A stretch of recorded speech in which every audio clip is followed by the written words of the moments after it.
started following me. Everybody wanted to hug me. I think that everyone was just really shocked, and they didn't think that I was going to take it like that. They thought that I was really full of shit. So therefore, they thought that I wouldn't cry or that I wasn't going to have any sort of reaction, and boy, were they wrong, because at that point they saw how emotional I was, and, and how much it really did hurt, that I wasn't even allowed to go to the ball.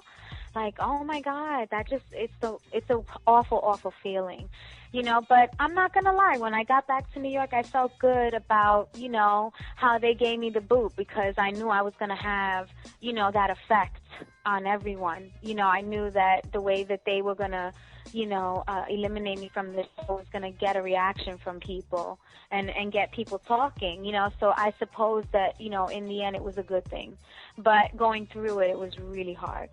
Yeah, that's got to be hard. I mean, and you were there for how long? How much time did you spend there? 5 weeks in London.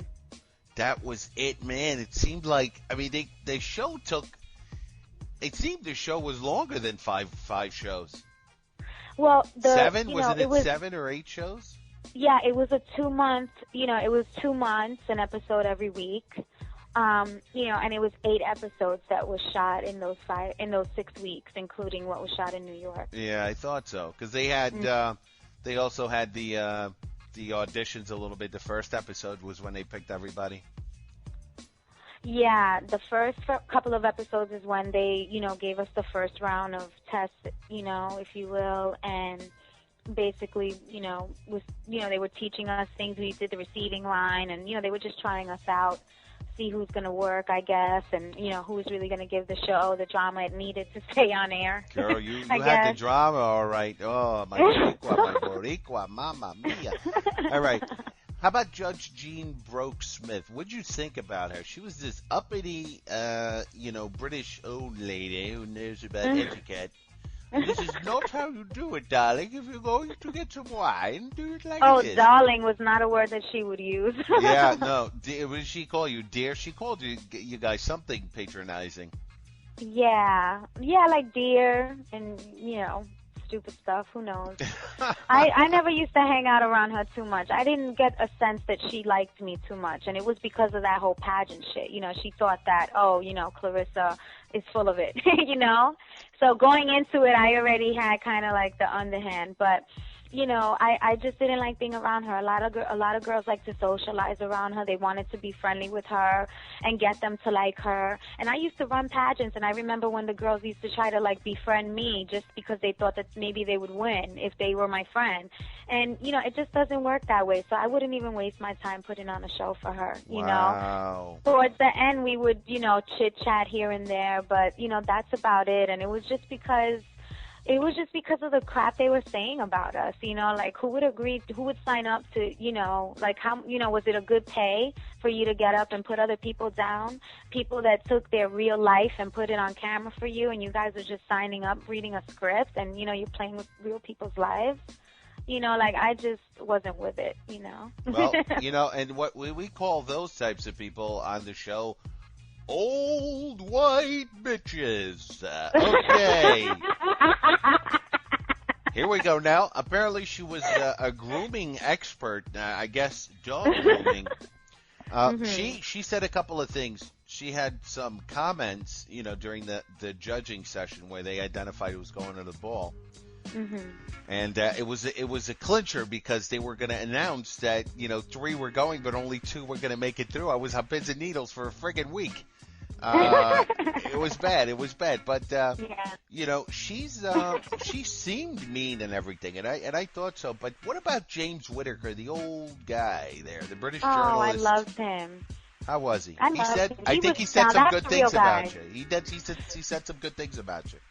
Yeah, he said some good things about me, and you know what? I just thought that he was a really cool, down-to-earth guy. I mean, of course, he had his ways, his stuck-up ways, but that's because he's British. I mean, come on, that's what you get from, that's the essence of a British person, you know what I mean? Like, that's just their culture. So, he was just like, always giving me advice, always trying to help, and I just thought he was a really cool guy. And he just kept it. He said what he felt, and, he was very honest about it, and, And towards the end, I felt like he really cared, but it didn't matter what he cared because it was a written show. You know what I mean? Wow. So they actually predicted who was going to be. Did they script you? Did they tell you, okay, today you're going to do this, do it like this. I want you to complain louder. No. We never knew. Oh, no. They never told us anything. Like, we never knew what was going to happen next. Like, we kind of would guess. We would try to take guesses. One time, Crystal got a hold of Miss Brooke-Smith's clipboard, and she told us what we had for the whole week, so that was really cool. But, outside of that, we never knew what was going to happen. But, people like Paul and Jean and, and Mr. Whitaker, they all had clipboards with a script on it, and it's almost as if they would, do things a certain way to get a certain reaction out of us, because then they knew how we would react, either working with another person or taking on some sort of task by the things that we would say. And that's really how they develop the show day by day and develop a script, for the judges and all this kind of stuff. So, it's production definitely has a hand in it, in reality TV. It's real in the sense that our reactions are real and, and what you're seeing happening is real, but what is happening has been planned by someone else. Someone put us into that position for a reason, and it was to get good TV. Wow. And it's a business. It's making money. Is there any way that you could parlay anything? Did you try parlaying anything into something in the London or something, some interviews, some things like that? I mean, I would have loved to, but I didn't, and I don't really have too much help. I kind of just been doing things on my own. I've been taking pictures, and if I get emails for auditions and castings, I just go out for it. Other people call me up. I have associate managers that I work with that, send me things from time to time, and if I think it's worth it, I'll go for it. But I mean, other than that, that was an opportunity that came to me, and it was really real. It is amazing. It was an amazing opportunity. It was an amazing opportunity. Despite whatever may have happened, I got a trip to London, and we flew on Virgin Atlantic, so it was really, really good. Business class? I think so, yes. No, Wait. Yeah, we definitely didn't go first class. let me tell you, were the seats fully reclined? I can't. No, I don't think so. Oh my God, they robbed you. They flew you over there in coach or something, as those regular seats. Really? Yeah. Well, that sucks. Baby, well, let me tell you, it was great for this girl from the Bronx. What was that? I said it was great for this girl from the Bronx that never left the country. Yeah, listen, next time, I'll take you on a world ride, and we'll go first class. How about that? Oh, God, Dr. Mo, will you stop hating on me? I'm getting my club right now, if you don't mind there. I'm going to really pound on you. So you've been watching things, right? The politics, things that are going on. The election, the scandals, the war, the issues, the economy, and all of that. Have you you keep in touch with that stuff? Yes, I do. Yes and no. I mean, I'm not going to say that, I'm a dedicated person that follows, politics and, I don't even really watch the news that much. I probably listen to 1010 Wins in the morning just so that I can get the time, the weather, the traffic, what the subway delays are, that kind of stuff. I really don't keep in tune that way, but from what I hear here and there, and things that I might catch on the internet and read about, and that's really how I kind of stay in tune. So I know what's going on in politics with the candidates and everything, and with our governor, our former governor, and his whole prostitution scandal, and the new governor coming in and his extramarital affairs. I mean, everybody's just hanging their dirty laundry. But it is what it is. That's why I don't pay it any mind. It's not even worth, my attention. I was watching Patterson, and I'm like, how does a blind guy cheat on a woman?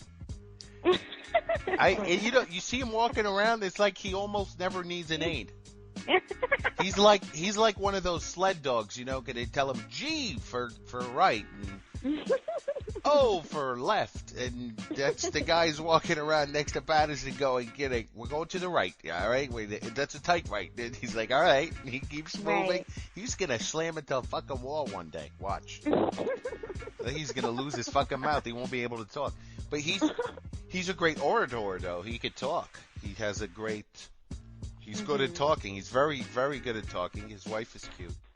I mean, anybody in politics is very good at talking, wouldn't you say? No, he's very good. He's better than Spitzer. Yeah. Okay, well. He is. He's like a... We'll see, I guess, right? Yeah, well, hey, listen, nobody's saying he's going to be great. You could talk a good one, but, we're going to see what he do. Well, yeah, I mean, they're always going to fuck it up anyway. Somebody's going to get fucked. I mean, that's the bottom line. Somebody always gets fucked, so we know that's going to happen. I'm just saying he is good at playing that better than Spitzer. He's great at being the governor and being taking it seriously but making jokes and being, he was entertaining during his speech right after he told everybody, oh yeah, I slept on my wife. I slept around on my wife there blindly without a cane. I made it to the Days Inn. I didn't even go to the Holiday Inn Express because I'm that cheap. But it's a good thing. So what do you think about the candidate slate? The Democratic Party, Democrat or Republican? I'm Democrat. I guess, I'm a Democrat. You guess? You're like, why? It why was is the that? last time I voted. So, I mean, what makes you a Democrat? Is that because most people are Democrats, or is it because of something else? No, I mean, I'm a Democrat because, I definitely feel that people have the right to choose, and they should have the right to choose, and I believe in democracy and all this other stuff, so, that's why I'm a Democrat. I'm not all a moron. Yeah. Nobody said that. I would never say, and anybody who says that will endure my wrath. Yeah. Well, no, I believe that, we got to vote for what we want and what we believe is right, and the whole thing is that I just feel like our generation is just really unmotivated because there aren't that many young people really stepping into the shoes of, the former civil rights leaders, that were fighting for our rights back in the day. Who do we have today that's standing up for us like that? So I just feel like, times are changing and, we've got to find other ways to get young people especially motivated to want to vote and, and pick a party, whatever party, but just vote, speak your mind, so we don't get fucked over. Who do you like? Who do you like in the on the Democratic slate? We've got Hillary Clinton, the first ever woman to really have a chance to be president, and Barack Obama, the first African American having a chance to be president. Two huge historical moments. Who do you pick? Well, I'm